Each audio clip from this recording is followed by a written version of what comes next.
புனித ஆண்ட்ரூ டுங்க்லாக் மற்றும் தோழர்கள்.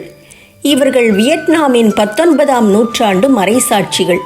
16ஆம் நூற்றாண்டில் வியட்நாமை ஆட்சி செய்த அரசர்களில் ஒருவர் அனைத்து வெளிநாட்டு மறைபோதகர்களையும் தடை செய்தார். கிறிஸ்துவத்தை ஏற்றுக்கொண்ட வியட்நாம் நாட்டினர் அனைவரையும் விசுவாசத்தை மறுதலிக்குமாறு சிலுவையில் அறைந்து துன்புறுத்தினார். 18ஆம் நூற்றாண்டில் இக்கொடுமைகள் அதிகரித்தன.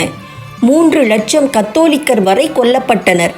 1839ஆம் ஆண்டு டிசம்பர் 21ஆம் தேதி ஹனோய் பகுதியில் 117 பேர் தலைவெட்டி கொலை செய்யப்பட்டனர். அவர்களில் ஒருவர் ஆயிரக்கணக்கான வியட்நாம் மக்களுக்கு மறையை போதித்து திருமுழுக்கு வழங்கிய அருட்பணியாளர் ஆண்ட்ரூ டுங்க்லாக். விசுவாசமும் விடுதலை விழுமியங்களும் ஒடுக்கப்படுகிற போதெல்லாம் ஓங்கி வளரும். நம் பங்கையும் ஆற்றி வைப்போம்.